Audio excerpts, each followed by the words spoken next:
आपके हिसाब से बोल के होने वाले प्रचार पे रोक क्यों नहीं लगा देते? वह क्या अपनी ऐसी तैसी करवाएंगे? उसके बाद वह क्या अपनी ऐसी तैसी करवाएंगे? कहां से कर लेंगे रैलियां? अरे काम विपक्ष करेगा। पक्ष किस लिए बनाया था भाई? मैं पक्ष वालों से पूछना चाहता हूं, पक्ष किस लिए बनाया था?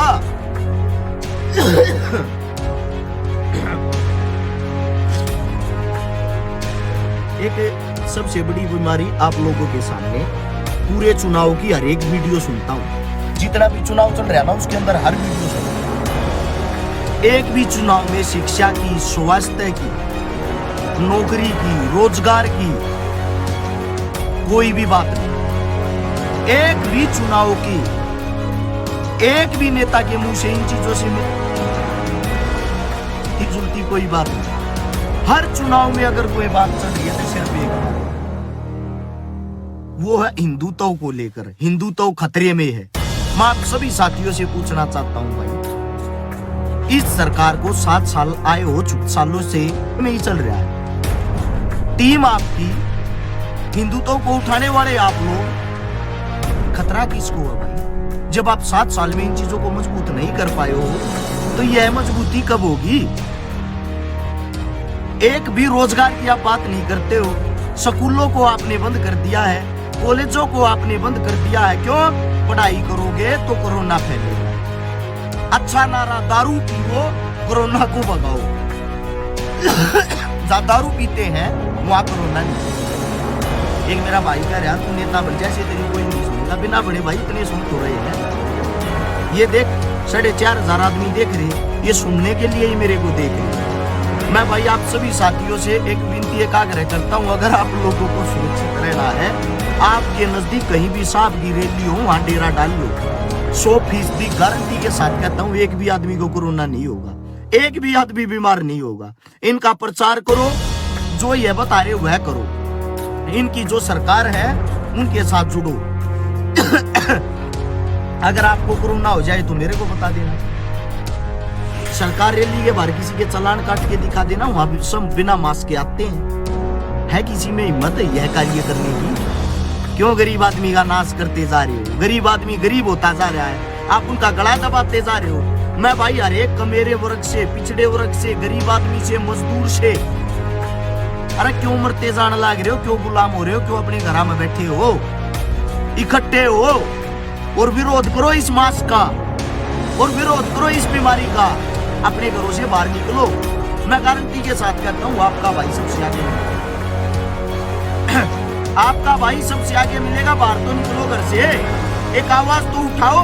सबसे पहले मैं मेरे सोनीपत के वासियों से कहना चाहता हूँ, फिर हरियाणा के वासियों से, फिर पूरे भारत देश से कहना चाहता हूँ यह बात की, कब तक आप लोग गुलाम होते रहोगे?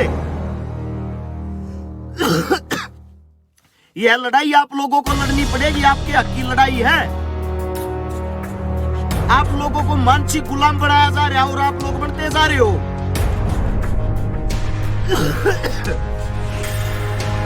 भाई मेरे से ज्यादा तेज बोला नहीं जा रहा, और बिना तेज बोले मन ना मजा नहीं आया। क्योंकि जब तक किसी बात पर आगा नहीं लावार को बात समझ में नहीं आवा ना, मन में 1% भी मजा नहीं आता। हमारे पुरखों ने पहले अंग्रेजों की गुलामी झेली, अब इन तानाशाही कुछ कुत्तों की गुलामी झेल रही है। शर्म की बात, दुर्भाग्य की बात ये हमारे लिए। मैं आप लोगों को खुल के बताना चाहता हूं भाई कि आप लोगों का ऐसा हाल कर दिया है, शिक्षा, रोजगार, चिकित्सा, इन चीजों से ध्यान ले जाके आप भूल जाया होगा राम में, कृष्ण में। गर्व से कहो हम हिंदू हैं, के मरवाना है भाई। जब एक दलित पर इतना बड़ा अत्याचार होता है इस देश के अंदर, जब वो आपका हिंदू तो कहां चला जाता? आप सभी साथियों से पूछना चाहता हूं, जब एक हिंदू का बलात्कार होता है, जब आप लोगों का हिंदुत्व कहां चला जाता है? आप लोगों ने जातिवाद को बढ़ावा दिया, आप लोगों ने धर्मवाद को बढ़ावा दिया। जब कहीं भी आप लोगों को हिंदू प्लस मुस्लिम दिखाई देता है ना, हिंदू और मुसलमान की यह लड़ाई है, वहीं आप अपनी मीडिया को खुदा देते हो और बोलते हो। इस मुद्दे को बढ़ा चढ़ाकर दुनिया के सामने पेश करो। जब कोई बलात्कार हिंदू प्लस मुस्लिम का होता है, वहीं आप अपनी मीडिया की जान झोंक देते हो। इस चीज को बढ़ा चढ़ाकर लोगों के सामने पेश किया जाए। आप लोगों ने क्या कभी ये सोचा बलात्कार को कैसे रोका जाए? आप लोगों ने सिर्फ मुद्दे को बढ़ावा देते हो और उससे अपनी वोट बैंक राजनीति चमकाते हो। आप लोगों के नारे ऐसे होते हैं सिर्फ धर्मवाद से जुड़े हुए। क्यों भाई? आप सर्टिफिकेट दोगे तो हम हिंदू हैं, आप अगर सर्टिफिकेट नहीं दोगे तो हम क्या हिंदू नहीं है? हमारे को हमारे धर्म का पता नहीं है, हमारे को हमारे श्री राम श्री कृष्ण भगवान का पता नहीं है क्या? यह चीजें खाली 2014 में आपकी सरकार आने के बाद ही पैदा हुई। उससे पहले श्री राम इस पृथ्वी पर नहीं था, उससे पहले कृष्ण भगवान इस पृथ्वी पर नहीं था क्या? जो आप लोग बार बार लोगों को फोर्स करके उनका माइंड हैक करके उनके दिमाग के अंदर एक ही चीज घुसा रहे हो, यह धर्म की है, जाति की है, मजहब की। दिखाना क्या चाहते हो? देश को कहां लेके जा रहे हो? एक अच्छे नेता का काम होता है अपने देश के लिए कार्य करना। एक अच्छे नेता का काम होता है देश के लिए कुछ अच्छे फैसले लेना। आप फैसले ले रहे हो कि अस्पताल, सरकार अस्पतालों से, पढ़ाई से कोई लेना देना नहीं रखेगी। सरकार लेना देना रखेगी शराब से, सरकार लेना देना लगेगी लोगों को आपस में लड़ाने झगड़ाने से, सरकारें लेना देना रखेगी अपने कार्यकर्ताओं से। इनसे अलग आप लोगों का ध्यान कहाँ है? अगर आप बीमारी की बातें कर रहे हो, मैं आप सभी साथियों से एक बात पूछना चाहता हूँ। दिल्ली के अंदर शादी में सिर्फ 20 आदमियों की छूट है, 20 आदमी आ सकते हैं, उससे ज्यादा नहीं। अब उत्तर प्रदेश में चुनाव है, उसी से यूपी का बॉर्डर लगता है भाई दिल्ली से। 20 कदम आगे चलते ही 200 आदमी शादी में आ सकते हैं। क्यों? क्योंकि यूपी में चुनाव है तो 200 आदमी आएंगे, 200 की छूट है। अब दिल्ली में इनकी सरकार नहीं है, केजरीवाल की सरकार है, तो दुश्मन की कमर तोड़ने की कोशिश हमेशा रहती है। पार्टी कोई हो, वहां 20 आदमी आ सकते हैं। ऐसा ड्रामा क्यों करते हो? क्या कोरोना पागल हो रखा है? उसको इतना पता है दिल्ली में ज्यादा हैवी है, यहाँ 20 आदमी आएंगे। बॉर्डर कूदते ही उत्तर प्रदेश में 200 आदमी आएंगे। अरे क्यों ड्रामा कर रहे हो यार? अपनी एक पार्टी चमकाने के लिए, अपनी एक राजनीति चमकाने के लिए इतना बड़ा खिलवाड़, इतना बड़ा ड्रामा। मैं आप सबसे पूछना चाहता हूँ, भर्ती कैंसिल पे कैंसिल। हमारे हरियाणा में खासकर बेरोजगारी में आप सभी को शुभकामनाएं। हरियाणा प्रदेश पहले नंबर पे आ गया, नहीं पता होगा ना इस बात का। बेरोजगारी में नंबर 1, भर्ती रद्द कराने में नंबर 1, पेपर लीक होने में नंबर 1, काले काम करवाने में नंबर 1। गर्व से कहें या बेशर्मी से कहें, मैं मेरे हरियाणा की बातें कर रहा हूँ। ये अगर हम सवाल जवाब करें, हमारे को अंदर डाल देते हैं, कोई केस लगा देते हैं, कुछ भी। मैं मेरे मूर्ख भाइयों से जो आंखों पर पट्टी बांध के इनके नारे लगाते हैं, इनका झंडा उठाते, उनसे पूछना चाहता हूँ, आपके काका ताऊ बाप 1.25 साल बॉर्डर पकड़ कर रहेगी, किसी का कोरोना हो गया, कोरोना के कारण कोई मौत हुई? अरे मूर्ख इंसान हो, हम जब इतने मजबूत आदमी, इतने स्ट्रॉन्ग आदमी,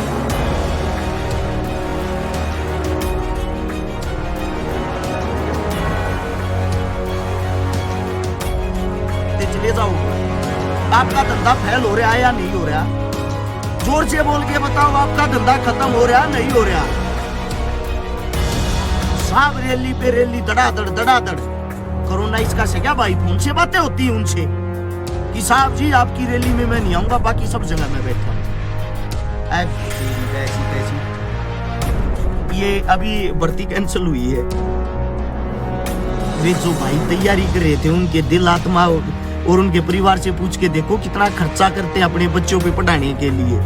पहले तो उनको बाहर भेजते हैं, एक्स्ट्रा क्लास दवाते हैं, उससे अलग उन बच्चों के लिए अलग से रूम दिवाते हैं, उनकी पढ़ाई के लिए अलग से खर्चा उठाते हैं, फिर अचानक से भर्ती कैंसिल। कितनी पीछे चला गया वो इंसान। एक गरीब आदमी अपने घर में दूध बेच गए, एक गरीब माँ अपने घर में उपले बोसे बेच गए, एक गरीब आदमी अपनी फसल बेच कर अपने बच्चे को, अपने बेटे को तैयार करता है, और आप जैसे मूर्ख नेता उनकी कमाई को खाका हाथ झटका के उनको ये बोलते हो, मित्रों पढ़ाई में कुछ नहीं रखा, घर बैठ के हमारी रैलियों का प्रचार देखे। क्या ड्रामा है ये? मतलब एक आपकी जय जयकार लगाने के लिए पूरे भारत देश को बंद करके उसके घर बैठा दिया है। क्यों? आप लोगों को ये पता है उत्तर प्रदेश से जो चुनाव जीतता है वही भारत देश का राजा बनता है। अगर उत्तर प्रदेश आप हार गए, प्रधानमंत्री ही हार गया, ये समझ लो। प्रधानमंत्री गायब हो गया देश के अंदर से। इसी चीज पर आप लोगों ने इतना जोर लगा रखा है कि उत्तर प्रदेश में चाहे मर्जी जो हो जाए, उत्तर प्रदेश हमें हारना नहीं है। कोरोना की ऐसी तैसी, भारत देश की ऐसी तैसी, शिक्षा स्वास्थ्य की ऐसी तैसी, कोई बाढ़ में जाए, हमें कोई भी चाकू चलाना पड़े, हमें हर पर्सन से यार इस देश के अंदर इतने बड़े इंसान ने इतनी बड़ी बड़ी बातें बोली, लाख लाख रुपया की एक बात बोल रहे हैं। और मैंने तो चैलेंज कराया था, अब भी उस चैलेंज को एक्सेप्ट करने वाला कोई पाया ही नहीं है। कभी मेरा फोन नंबर नहीं मिल रहा, मैं दोबारा से बताता हूँ, 839 88 88 901 मेरा फोन नंबर है। अगर किसी को बीमारी है, कोविड या इससे रिलेटेड कोई भी, और ये कहता है खतरनाक बीमारी है, मैं बेड शेयर करने के लिए तैयार हूँ। उस कमरे में मेरे को बंद कर दो, मेरा कोई भी इलाज नहीं करवाएगा, कोई भी डॉक्टर मेरे को सुई नहीं लगवाएगा, ना ही आप लोगों की दवाई चाहती। सबके सामने कैमरे लगाओ और उस कमरे को लाइव चलाना, मैं देखता हूँ मेरी मौत होती या नहीं। अगर मेरी मौत होती, मेरी मौत का स्वयं जिम्मेदार मैं हूँ। आपकी एक भी दवाई नहीं लूंगा, इस चीज की गारंटी है। कमरे से बाहर नहीं जाऊंगा, आपसे अलग कुछ खाऊंगा नहीं, वहीं लेट के वही नॉर्मल चीजें खाऊं पीऊंगा। अगर यह बीमारी सच में है तो मेरे चैलेंज को एक्सेप्ट क्यों नहीं करते? मेरे चैलेंज को एक्सेप्ट करो और एक्सेप्ट करके मेरे को मार के सबके सामने ये दिखाओ सच में कोरोना है। अगर सच में कोरोना है तो इस चीज को एक्सेप्ट करने वाली सरकार या ये पत्रकार अभी तक क्यों नहीं मिल रहे? शायद यह वीडियो उन तक पहुंच नहीं रही। मैं मेरे सोशल मीडिया वाले सभी साथियों से अरज शिकारा हो समाज में कह रहा हूँ, भाई इस चैलेंज को एक्सेप्ट करवाओ, इन तक यह वीडियो पहुंचाओ कैसे न करके। शेयर का बटन नीचे की तरफ होगा, उसको दबाते रहो।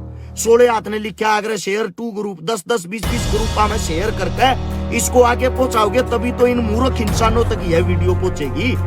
यह जो देश के युवाओं को खा गए, देश की नौकरियों को खा गए, देश के गरीबों को खा गए, देश के किसानों को खा गए, देश के हर एक पिछड़े वर्ग को खा गए, लोगों को इन्होंने मानसिक गुलाम बना दिया।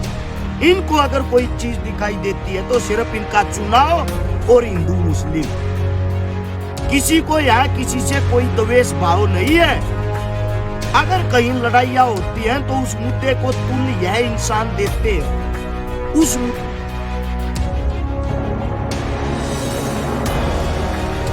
देखो बड़ा यही किसी का चालान का, कोई भी पुलिस प्रशासन ये नहीं चाहती लोग घरों में रहे। मजबूर है वो इंसान, इन लोगों ने मजबूर कर रखे हैं। हमने बातें भी की है ऑन द रोड, हमने पूछा भी है भाई साहब कोरोना है या नहीं है, बोला भाई की एक सरकार की ऑर्डर है, मजबूरी है। मैंने हरियाणा के उप सीएम जिसको बोलते हैं श्रीमान दुष्यंत चौटाला जी, उनकी हर एक चीज देखता हूँ डेली, उसके पेज पे जाके देखना, खुद वो पोस्ट शेयर कर रहे हैं। एक जगह भी उन्होंने मास्क लगाया हो, उनके आसपास के सिक्योरिटी गार्डों ने मास्क लगाया हो, उनके आसपास खड़ी जनता ने मास्क लगाया हो। जब आप लोगों को ही कोरोना से खतरा नहीं है, जब आप लोगों को ही मास्क हटाने से कोई बीमारी नहीं छूती, हमारे को कैसे छू लेगी भाई? मेरी बातों को समझने की कोशिश करो। और जब कोरोना इतना भयंकर विकराल रूप ले रहा है आप लोगों की नजरों में, हम भी अपने घर बैठ जाएंगे। एक काम करो, सबसे पहले जो आपकी चुनावी रैलियां हो रही इनको बंद करो। और मैं मेरी मासूम जनता से भी एक बात कहना चाहता हूँ, सबसे बड़े मूर्ख आप हो यार। इनकी रैलियों में जाके जो भीड़ इकट्ठी कर रहे हो, इनकी रैलियों में जाके जो यह कदम आप लोग उठाते हो, आप लोगों से मूर्ख कौन है? अपने पैरों पर अपने आप को लाड़ी मार रहे हो। कोरोना की आड़ में देश को बेचा जा रहा है, इससे अलग कुछ नहीं है। समझने की कोशिश करो यार, समझो थोड़ा बहुत इस चीजों को। अगर अब भी आप मूर्ख रहे तो मूर्ख ही रहोगे। मैं आप सभी साथियों से कह रहा हूँ, अपने आदमियों का एक दूसरे का साथ दो। सबसे पहले इन दुकानों को खुलवाने की कोशिश करो।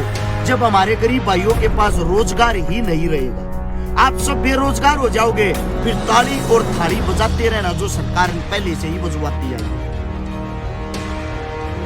मुझे घिन आती अपने भाइयों से, आप पढ़े लिखे होकर मूर्खों वाली चीजें कर रहे।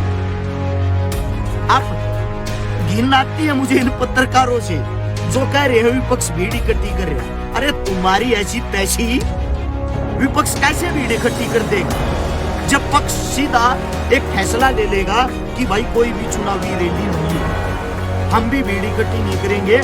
ऐसा है, अगर आपकी सरकार ने इतने अच्छे काम किए ना, मैं गारंटी से कहता हूँ अपने घर बैठ के और ऑनलाइन लोगों के सामने प्रचार करो और ऑनलाइन चुनाव जीत के दिखाओ ना।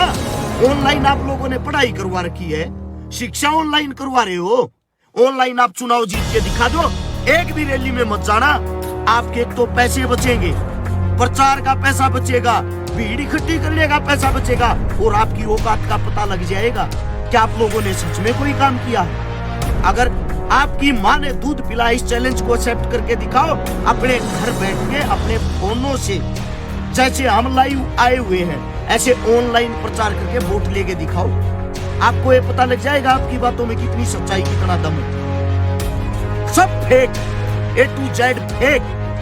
इनको सिर्फ हर दिन किसी न किसी चीज की बधाई देने के बहाने से बैनर छपवाने हैं, लोगों को इकट्ठा करके उनको दारू पिलवानी है, अपने जय जयकारे के नारे लगवाने हैं। अपने पत्रकारों की जेबें ठूस ठूस के भरी हुई है। प्रचार में कहीं भी ये मत दिखाना हमारी पार्टी कमजोर है। प्रचार में लोगों के दिमाग में यह बातें घुसा दो कि कोरोना तो आप लोगों को जान से मार देगा, घर से बाहर निकलो। घर बैठो, इनका काम है लोगों को घर बैठा के, और इनकी जो पेड टीमें हैं, जो इनके पेड पत्रकार हैं, उनकी द्वारा बनावटी बातों से यह दिखाना हमारी सरकार एक तरफा जीत रही है। लोग क्या करेंगे, 70% ऐसी जनता है जो हमेशा जीत में वोट गिरना पसंद करती है। जब आप लोग घर में बैठ जाओगे, इनकी बातें सुनोगे ना, आपको लगेगा तो सच में जीत रहे हैं एक तरफा। वही 70% फिर जीत में वोट गिरना पसंद करते हैं। जैसे कि अब की बार इनका नारा था हमारे यहाँ पे हरियाणा में, अब की बार 75 पार। लोगों के अंदर एक डर था, लोग यह सोच रहे थे सरकार 75 कह रही तो 75 आऊंगी पक्का, पत्रकार 75 कह रहे तो 75 आऊंगी पक्का। ऐसे ऐसे करके कैसे भी करके जोड़ तोड़ के गिर पड़ के सरकार बन गई। अगर सच्चा पत्रकार सच्ची खबर दिखाता ना, इनकी 20 सीट नहीं आती। दुनिया इनसे इतनी भरी हुई है, हरियाणा इतना छक्या हुआ, 20 सीट आनी मुश्किल है। लेकिन आप लोग सच्चाई को एक्सेप्ट ही नहीं कर रहे, पता नहीं क्यों। हो सकता है भाई हमारे समझाने में कोई फर्क रहा हो, हम ही आपको समझाने में कोई गलती कर रहे हो, लेकिन अब मेरे साथियों घरा में चुप बैठने का फायदा नहीं है रे। जैसे किसाना ने, हम सब ने मिलकर जो आंदोलन करे, न्यू कहते झोंका कोन्या झोंकाया ना, और बात भी मनाई, लठ दे का मनाई। मान जाओ एक बार फिर खड़े हो लो, ये इस बात में भी मानेंगे साची में कोरोना को छूना हम तो थारा बेवकूफ बना रही थी, खुद ही आप बात कहेंगे। एक बार अपना दम खम दिखाने की जरूरत है मेरे साथियों, समझो आप बात को।